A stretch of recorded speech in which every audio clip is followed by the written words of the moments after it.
Quand nous étions élèves, l'école était une institution avec des règles de conduite. Et la première règle d'une école digne de ce nom était la discipline.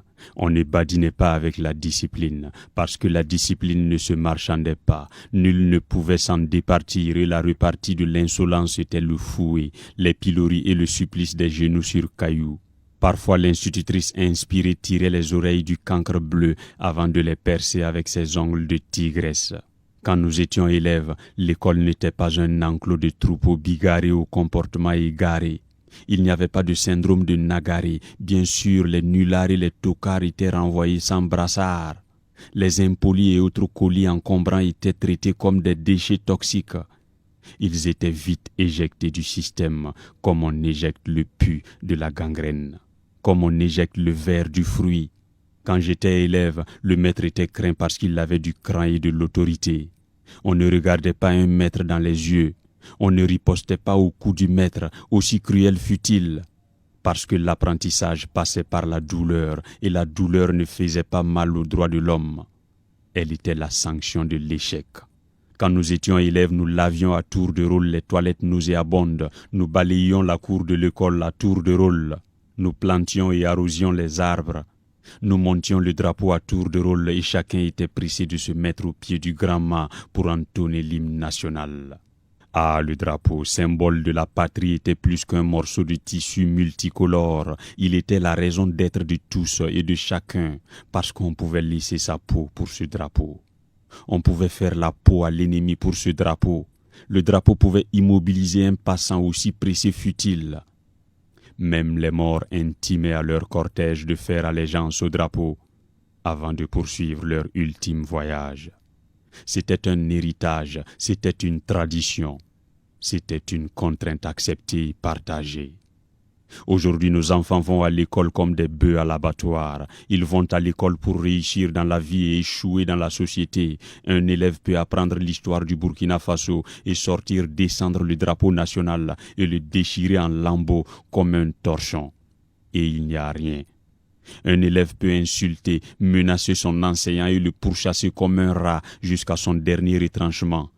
Et il n'y a rien.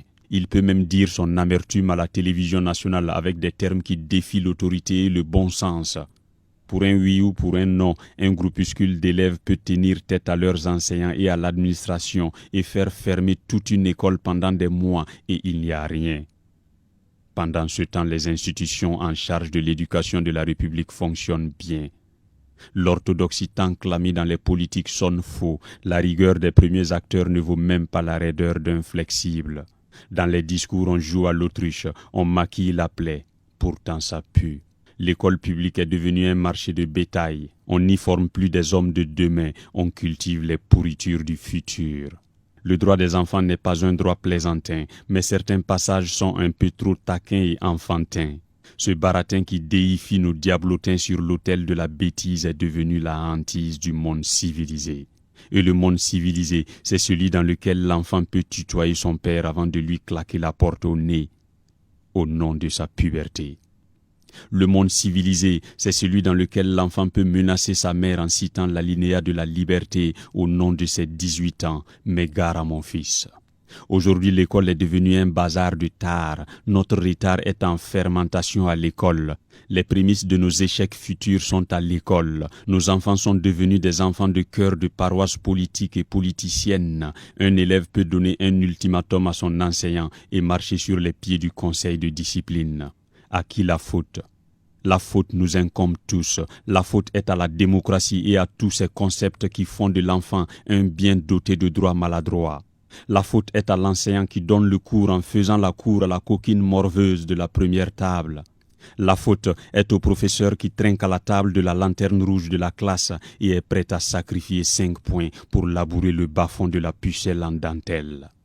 La faute est aux parents insouciants qui n'ont aucun plan pour leurs enfants. La faute est aux dirigeants qui manquent de fermeté pour valider leur autorité. Notre école est une vaste cour de récréation. Malheureusement, il n'y a pas de carillonneur pour sonner la fin de la pagaille. Demain, nous serons dirigés par d'impénitents voyous diplômés sans aucune fibre patriotique, parce qu'ils n'ont jamais été programmés pour être des responsables. La problématique de notre école pose une réelle colle. Malgré le pactole des années folles, nous sommes toujours dans la camisole. On rafistole, on copie et on colle mal. On décolle comme on bricole, sans user de bémol. Notre école ne fait plus école.